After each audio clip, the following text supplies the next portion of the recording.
Welcome back to Room Racket. This episode, we're doing a pick and roll, or a two-man weave, where one guy's short, but that is what it is. You gotta do what you gotta do. Right.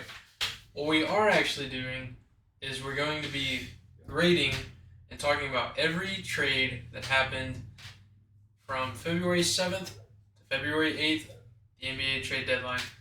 Before we get into any of that, we need you to like and subscribe. Please. For the love of God, please. This episode, it's probably not going to be like super long because again we are 1 man short. Yeah. So I didn't come with a game or anything like that. But we can go ahead and get through these trades, and then if you guys haven't seen yet, you will. What's happening in the league? Yeah. So let's go with the first trade, the one that shocked the world. Hold on. I forgot in my notes. I just wrote the grades. I didn't actually put the trades. I'm so sorry. Did we grade on on a scale of like A, B, C, D? Yeah. Okay. I'm so sorry. Where did it go? It's right here. Load. How's your guys' day? Yeah, how's it been? It's Friday for us, so it's the end of the week. It should still be Friday when this goes out. I don't care how late I upload it. It'll be Friday, guys, and so we have a weekend, Super Bowl weekend. Have any plans? If you have any Super Bowl plans, drop them in the comments. I want to see what you guys are doing. I don't want to come crash your party. Jeez. All right, here we go. First trade. Here we are. The Detroit Pistons trade Kevin Knox, 2024 second-round pick, and draft rights to Gabriel Procada, I think is how you say his name. I don't know. For Simone Fontecchio. I gave that trade. Bless it. I gave that trade a B-. In my opinion, Fontecchio is super solid. Yeah. And that's it. That's all the trade had. Kevin Knox is the GOAT. Still a GOAT. Jazz get a second round pick. Nothing crazy. B-, C+, that range. Okay. Second, I keep clicking the wrong tab. Whew. Second trade is the Boston Celtics traded Lamar Stevens, a 2027 second round pick and a 2030 second round pick to the Memphis Grizzlies for Xavier Tillman. I like that. I think Xavier Tillman adds a lot more to their bench. They haven't had a really good bench at all, even though they have the best lineup probably on paper in the league. I like it. And he's really good defensively. I give it B+. I gave it a B. Xavier is solid, and so is Lamar. So it's just like both teams got a good trade for them. The next trade is the Timberwolves trading Shake Milton and Troy Brown Jr. in the 2030 second round pick for Monte Morris. This one, so some of the trades I was like contemplating putting like multiple grades, like the Timberwolves I thought they did good, the Pistons was kind of like whatever. Yeah. But I decided to just keep it as one grade, so I gave this one a B as well because, in my opinion, Monte has proven to be a really good backup, and the Pistons still get draft capital, and we know where the Pistons are at right now. They suck. They're ice spice right now. So I'll give it a B-. I will say the Pistons made a lot of moves. They were very busy this past week. They got every second round draft pick in the NBA. And busy. The next one is the Raptors traded Otto Porter Jr., Warriors legend, Kira Lewis Jr., a 2024 first-round pick, least favorable of OKC, Clippers, or Houston, and Utah. First-round pick. For Kelly Olynyk and Ochai Agbaji. This is another one where if I could give 2 grades, I would, but because I can't, I just kept it at a C+.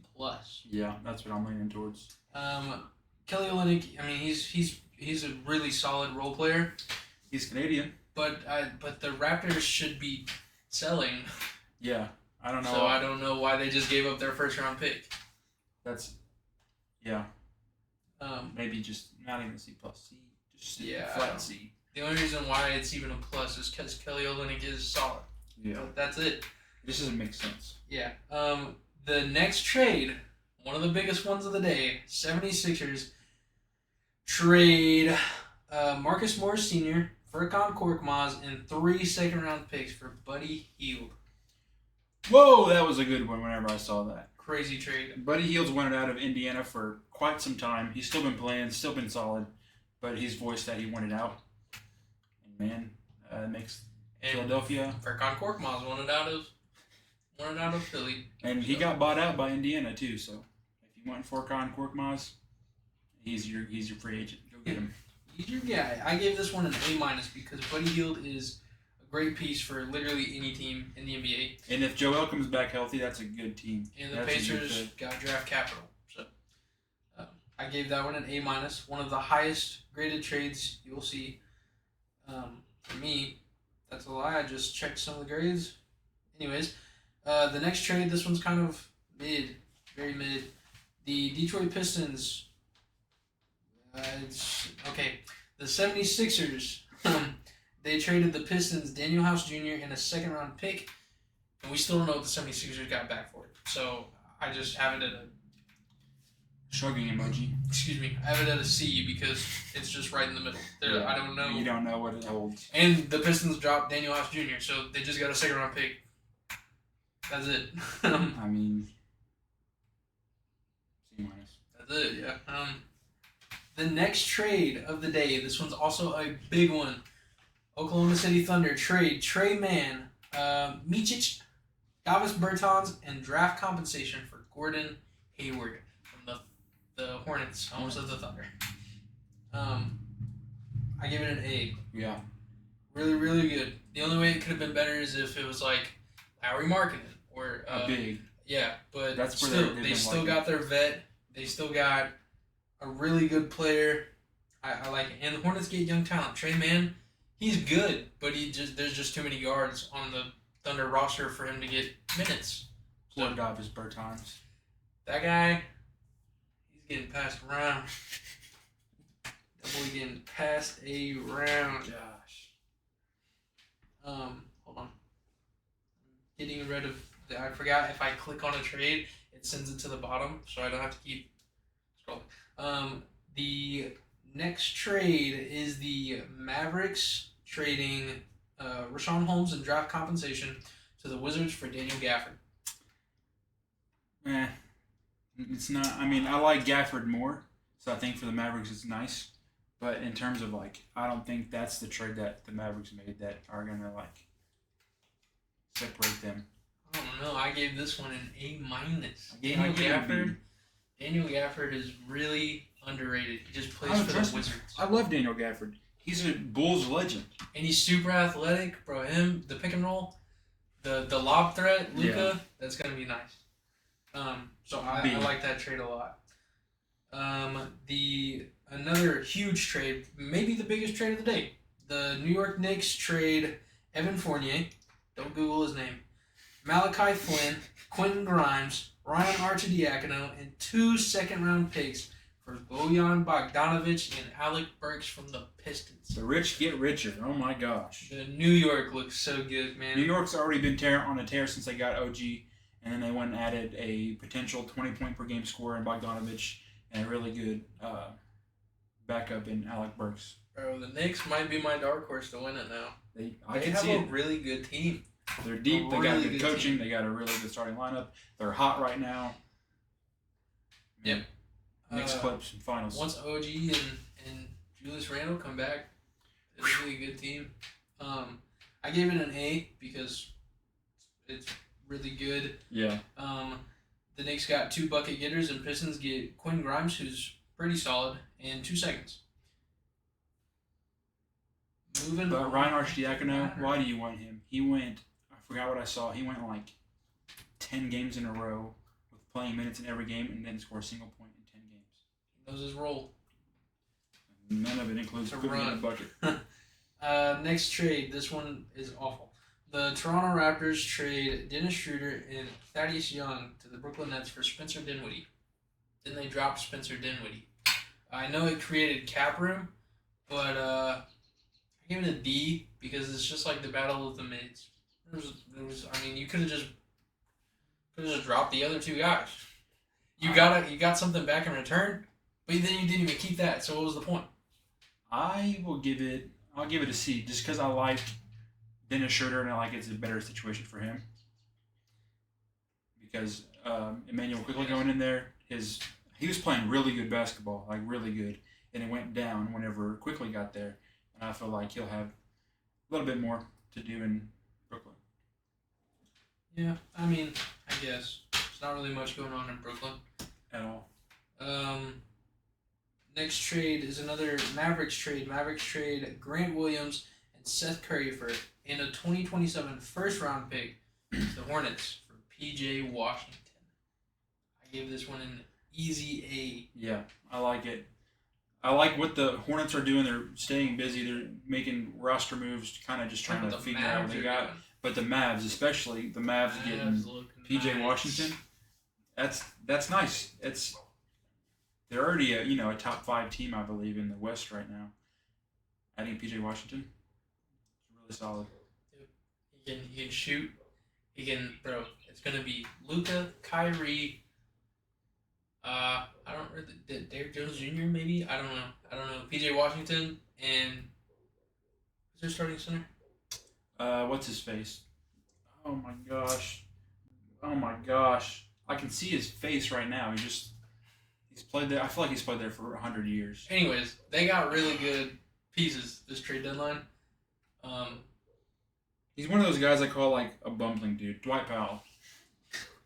Yeah. But sometimes Derek Lively does start in his place. Derek Lively's been banged up though, so again, Daniel Gafford coming in. And if you're watching this, Dad, I do not want Derek Lively. Stop throwing him in every single trade package. I'm never taking him. He'll call me at 2 a.m. and be like, you want Derek Lively? He's gonna be back this week and he should be good for him. No, I don't want him. Keep him. Sorry for my rant. It's all good. I wouldn't want him either. The next trade, the Bucks trade Cameron Payne in a 2027 second round pick for Patrick Beverly. I give it a B plus. I think the Bucks got something they were missing, which was a dog. Defense, man. The thing that they've been lacking on is defense. That's why they brought Doc Rivers in because he's been like a defensive-minded coach. And then they get Patrick Beverly, who is a defensive player. That's his whole thing. He's just playing hard as fuck. And he does it pretty good. Yep. I think it helped. And then in my notes here, I have that the 76ers got a meme in a second. No, Campaign is didn't more they than go just a first? meme. No, it was a second. I might have said first whenever I read the trade, but it was a second. Real ones know that Campaign was the real Murray State GOAT until John Morant came along. There are no real ones. Popeye Jones was also the GOAT. All right. The Pacers trade a 2029 second round pick in Marcus Morris for Doug McDermott. I give this one a C. I don't know if it really changes much for either of them. But the Dougie Spurs got a McBuckets goes to Indiana. pick. Yeah, I guess. He's closer to Chicago. I miss him. Maybe he'll pop off. Next one, the Kings trade Robin Lopez to the Bucks for cash and draft rights to Demetrios Agravinis. What? I'll know your name when you get in the league, big dog. Give it a D. Just another whatever. Just a whatever trade. Nothing crazy. Then we have the Celtics trading a second round pick to the 76ers for Jaden Springer. I gave this one a B plus because the Celtics, in my opinion, got a steal. I'm really high on Jaden Springer. I think he's super good on defense. Mm-hmm. I just like his game a lot. And they just gave up a second for him. Another piece to that bench that they didn't have. Peyton Pritchard, he can score the ball. I don't know how good he is on defense. But Jaden Springer, he can play some defense.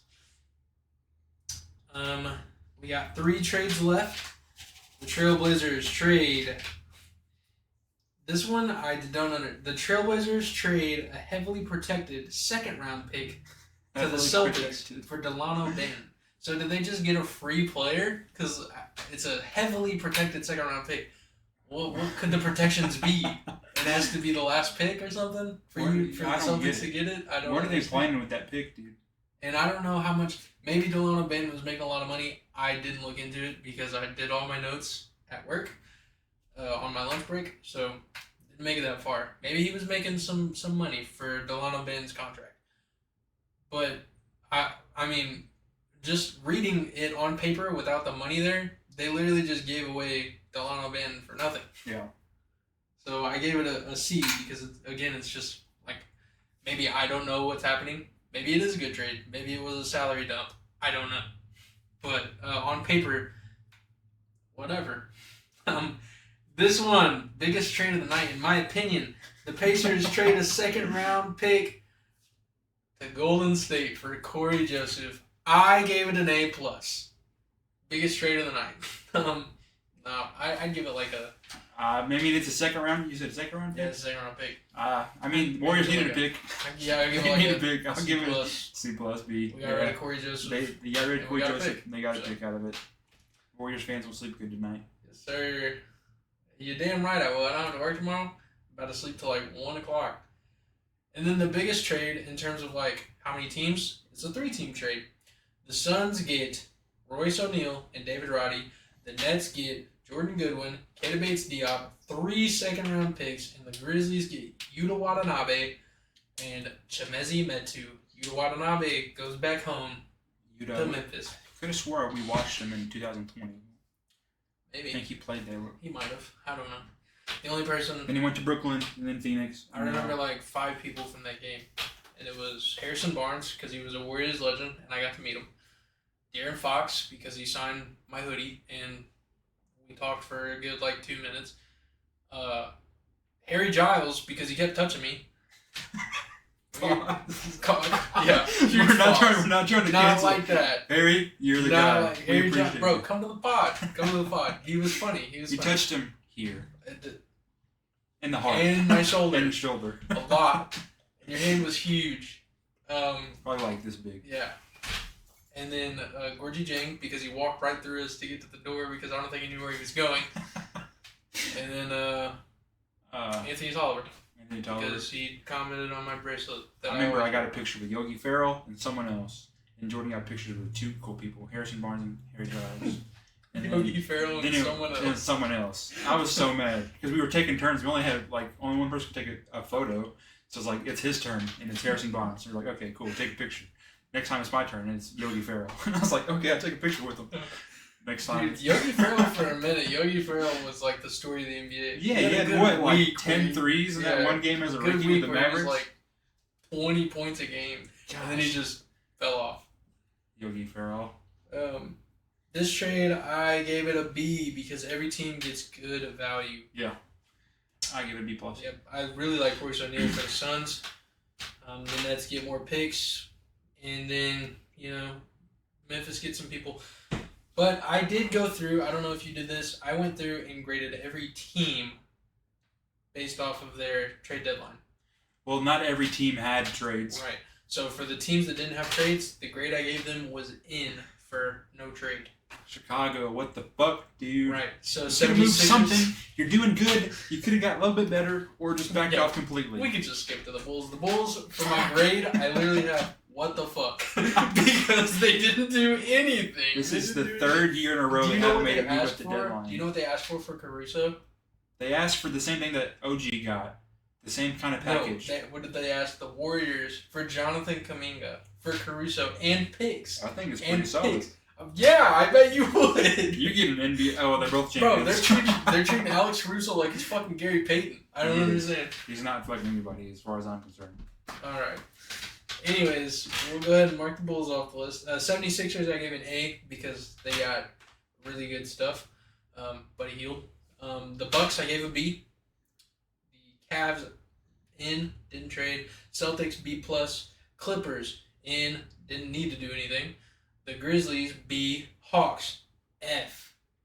The Hawks didn't trade anything, but they were in trade rumors, so I gave them an F because DeJounte Murray, it seemed like you guys were like, and obviously I'm not in the Hawks front office or anything like that, but it seemed like the Hawks and DeJounte Murray were planning on parting ways. Like DeJounte was taking pictures of banners, like he did at Miami.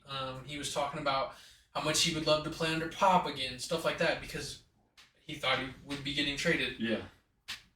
And then you don't trade him. You don't think that's gonna fuck up your morale in the locker room at all? Yeah. A guy that expects to be traded doesn't get traded, and now he has to just sit there at this team that was like, hey, you're good, but we don't want you.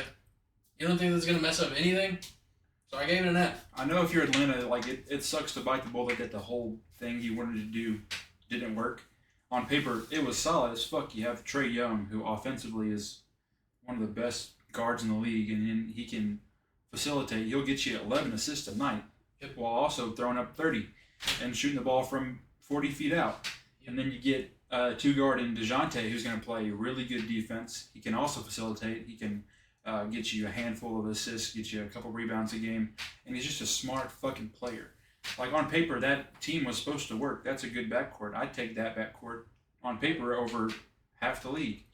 But it doesn't work. And if you're Atlanta, you just bite the bullet and say, fuck, let's retry this again. Yeah. While we're on the topic, I seen a post on Twitter that was like, the Lakers are going to target Trae Young, Donovan Mitchell, and somebody else with the same trade package that would have up to 3 first-round picks in it. So if you didn't trade DeJounte Murray and then you lose Trae Young, where are you at as a Hawks fan? What do you do? Because DeJounte's not going to want to stay after that. At all. I don't think DeJounte wants to stay now. Again, you guys had a... I'm not in the Hawks front office. Again, I don't know what was going on there. Maybe DeJounte wanted traded. Either way, somebody wanted out of the deal. So, I don't know. I just gave it an F. A Hawks rant. That's crazy. The Heat. I gave an N. Didn't do anything other than They made their thing a few yeah, weeks ago. But that's just because Terry was on the move. And if they didn't invite back then, Terry would have been somewhere else, probably fucking back in Boston, and that would have just hurt Pat Riley's feelings. So he had to make the move back then. The Hornets, I gave a B because they got a lot of second-round picks. Yeah, a lot of moving around. And young talent. There's a difference between being bad and not moving versus being bad but still trying. The Pistons, they're terrible, but they're trying and they're making moves. Hornets, they're shitty, but they're trying and they're making moves. Chicago, you're mid, but you're not doing anything to either go above that or below that. Damn. What was I on? Hornets. The Jazz, I gave a B+. Yeah. They got a first-round pick for some stuff they probably didn't even care about. And you got a Warriors legend, Missouri legend, Otto Porter, who might get waived if he hasn't already and might return as a Golden State Warrior legend. And if he is on the Warriors, whenever we invite him on the podcast, I'm asking for a Steph autograph or something. Can you forge his autograph? Dude, I don't care. I'll give you a Steph Curry picture, but with Otto Porter's name on it. I don't care. Anyways, I did it again. The Kings they didn't make a trade. They were in trade talks. They were really close to getting Kyle Kuzma apparently. No wait, that was Mavericks. My bad. Forget it. Forget I said that. In Knicks, A+. I think the Knicks went crazy, even though they only did 2 things. No, they did 1 thing. It was just a big trade. A really big thing. Yeah, their team is so good. I like their team a lot. The Lakers, what the fuck? You guys don't look great, and you didn't do anything to change it. What did the GM say? He said you can't buy if nothing's on sale or some shit like that. He's like, you can't buy something if we're not selling. I guess. You should have been selling something, dude. I thought D'Lo playing his fucking mind crazy was going to be just like him making his trade stock higher so you can like get more back for him. I was really hoping just for a crazy day of trade deadline, and I was like, dude, LeBron's going to get traded. Didn't happen. Apparently that guy, can't trust him. Can't trust him. The Magic in. Yeah. The Mavs A. I think they're the team that made the second greatest trades behind the Knicks. I think the pieces they got were really good for what they gave up. I got a burp. The Nets, I gave a D because you guys should also be selling. And by selling, I mean literally selling. Mikal Bridges, love the guy. I think he's a great player, but I don't think he's a number one option. I don't even know if he'd ever be a number two option. But a number three option, that guy's got it in the fucking bag. Exactly. And the Nets don't need him. You guys don't need him. You could have gotten like 2 or depending on the team, maybe 3 first round picks for Mikal Bridges. You should have done it. But there's always the off season. Maybe you still do it. I don't know. But at the deadline, I gave you a D because you did get some picks. Pause. The Nuggets in Pacers C plus for me. Yeah. But you guys already had Pascal. That trade already happened. If Pascal would have happened at the deadline, you guys probably would have been like a minus. Pelicans in. They didn't really need to do anything. Pistons B minus. Yeah, that's it. Pistons. Raptors C. Just whatever. Mid. The Rockets nothing. Spurs C. Didn't really do much. I kind of expected some more moves from the Spurs, but it didn't happen. Maybe there wasn't anything there. Golden State. That'd been really cool. That'd been solid. Yep. The Suns I gave a B. The Thunder I gave an A. Thunder, I like that trade a lot. The Timberwolves I gave a B plus, just for Monte Morris. But again, Monte Morris has proven himself to be a really good backup point guard, and he's good at defense. And when the Timberwolves are a defensive team. Yeah, whenever your starting point guard is Mike Conley, who even though he's old, still plays really good defense for his age. It's always been his whole thing is Mike Conley's defense. He needs a break, and that's someone that can definitely give him a break in, Because Anthony Edwards is not, like, he can handle the ball, but he's not a ball handler. You know what I'm saying? That dude is a bucket. Like, he's a bucket getter, but he ain't getting buckets. That didn't make sense. What I said first made more sense. He can handle the ball, but he's not a ball handler. Yeah. Okay. He's getting buckets. Just whatever. Trailblazers C. Warriors C plus. Wizards D. Yeah. You guys also suck and only got rid of Gafford for Rashawn Holmes. That's it. Awful. I kind of, low-key, I kind of wish we would have traded for Jordan Poole back. What would you give up for Jordan Poole at this point? Chris Paul. Just send the trade. Just send back. Just ask Adam Silver. He could just forget it ever happened. Yeah, just reverse it. Just back to where it was. I miss that guy so much. My glorious pool boy. So pretty much what happened is like all the top teams got a little bit better. I know a lot of people on Twitter were like, this has been a mid trade deadline. No, you don't have to make those huge things. Like every LeBron team has made it popular to make it a huge. You push all your chips into the trade deadline and get a whole new team every year. Except for this one. Except for this one. But so people kind of expect that on this day you're going to get, a million trades, and then this is going to be a completely different team. No, what happened is teams that were already good, New York, Philadelphia, Milwaukee, got better. They got better players. Whether it was big moves, small moves, they got players in places that are going to make that team more successful. There were some teams in the West that didn't do as much that are really good. But if you're the Clippers, you don't need to. You're winning. If you're the Nuggets, you don't need to. You're winning. You have your team pretty much the same one from last year besides give or take a few other pieces, but you're the same team. Lakers obviously need to do something. The Suns, I think they got better. Mavericks, they got better. They closed the gap between the Mavericks and the Suns, closed that gap between the Clippers and the Nuggets. So the good teams got better, whether the moves were big or not, and then some of these mid teams should have done a lot more. I really wish Orlando would have done something because I feel like Orlando's really good. But, I mean, kind of push in a little bit better. And then OKC. I like OKC's move a lot. Gordon Hayward, a vet, just someone that's been there before, been in the playoffs consistently throughout his career besides, unfortunately, in Charlotte. I like it. I think it was a good trade deadline, even though nothing huge happened. Yeah, it was pretty solid. I will say, since this episode's only been 30 minutes or something, I'm gonna give the one Warrior fan hope, and that's me. Draymond Green, since his return, has been 10 games. He's had 0 technical fouls. He's had 0 flagrants, and he's plus 124 in 291 minutes, where most of those minutes are spent at the center position. We have a 126.6 offensive rating with him on the floor, and we have a 107.2 defensive rating with him on the floor. All we needed was Draymond Green. He was the piece we were missing. The heart of the team, Draymond Green. And I hope he takes that in consideration in his own brain and realizes how important he is. He is very important to our success. I know Steph is the guy. But there's on every team, there's always that one guy. That's the dirty work, the horse, the camel's back, whatever. The thing with Dre is he's got to know how to do the dirty work without doing it as dirty as he does.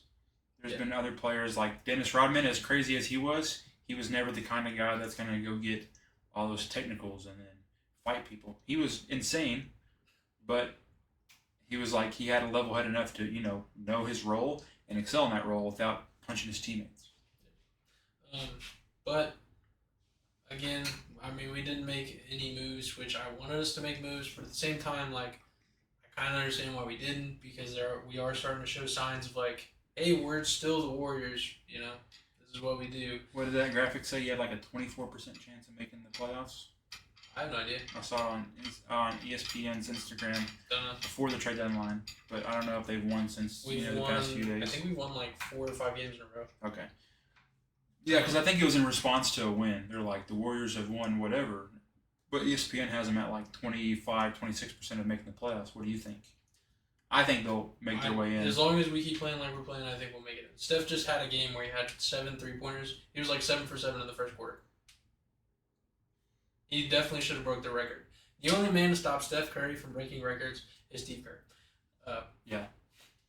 Steve Kerr wants to have this weird narrative that Klay Thompson and Curry are neck and neck when it comes to their abilities. Nah. Klay Thompson, he's, top 5 shooter ever, but he's not top 1 at all. You know what doesn't get looked at enough is James Harden is so close to passing Ray Allen for number 2. But whenever Steph was coming up on it, it was just this is unheard of. No one ever thought this record was going to be beaten. Well, I think it's and it's going to get beat twice in the past 2 years. Yeah, but I think it's because when Steph was doing it, he was the first. Yeah. And so when James Harden does it, instead of going from second to first, he's going from second. He's going from third to second. Yeah. I think he's only 100 away, which he might get this season, might not, just depends. Maybe, I don't know. But, same draft class, those two. And they've both had, their same injuries throughout the years. They've both had seasons off. 2 of the greatest scorers ever. Man, insane. Yep. That's really it for me, though, as far as this episode goes. Again, we don't have a game. I don't know if you want to talk about anything else, but... The Super Bowl is this weekend, guys. Make your picks in the comments. Go Chiefs. No, I'm just kidding. Go Bolts. Oh, my God. He's got the dogs barking. Yeah, the dogs want the Niners to win. Maybe. I don't know. I was going to say something. Oh, yeah, drop your picks in the comments. Who do you think's going to pick? Who do you think's going to pick? Who do you think's going to win? And who do you want to win? And how do you think the halftime show's going to go? I'm looking forward to it. Isn't it Usher? Usher's going to go crazy. Think Taylor Swift's going to go down there? I hope not. I seen a video where her and Usher were performing together. They performed together? Yeah. She was singing, I think it was Yeah. I think Ludacris and Lil Jon's going to be there. Yeah. I hope it's in 2022, I think, whenever it was in LA. And it was only supposed to be Eminem. And then Eminem decided to bring out Dr. Dre, Snoop Dogg, 50 Cent, Mary J. Blige. Yeah. They just brought in everybody. I hope Usher does that same shit where he just brings out a bunch of 2000s artists. I already think, obviously, for Yeah, he's going to have Lil Jon on there and Ludacris. You have to. Probably. Post Malone, Justin I think. Bieber. Yeah. Didn't he find him or he something? Did. Yeah. Found him on YouTube. Crazy. I'm gonna start putting YouTube videos of me singing up, and hopefully Usher sees me. Put hashtag Usher. Put hashtag Usher in the comments. Maybe he'll watch this video. Usher's gonna call the CEO of YouTube and get us banned. I hope not. Yeah. Like these guys. I think I really don't know who's gonna win. I just want a good game because my dog is out of the fight. So. Unbiased, whenever I look at like just teams built better, uh, which is not who obviously wins, because obviously there have been teams that are not built better that play a better game that day. But if you're looking at teams that are built better, there's one team with like 9 Pro Bowlers versus a team of 4. I want my Niners to win it. They are built to win it. They have everything to win it, and it'll just suck if they have every single thing in place to win this game and it does not work. It'd be like if the first year the Warriors had KD and they lose to LeBron and a bunch of bums. Like, that would just leave a bad taste in your mouth because you have everything on paper to win this game and win this series, and you lose to a team that's on paper worse than you, just played better than you. All I need is for where's that? All I need from this game is for Patrick Mahomes to get 1 rushing yard, Christian McCaffrey to get a touchdown, Isaiah Pacheco to get 70 rushing yards, Travis Kelce to get a touchdown, and George Kittle to get 4 receptions.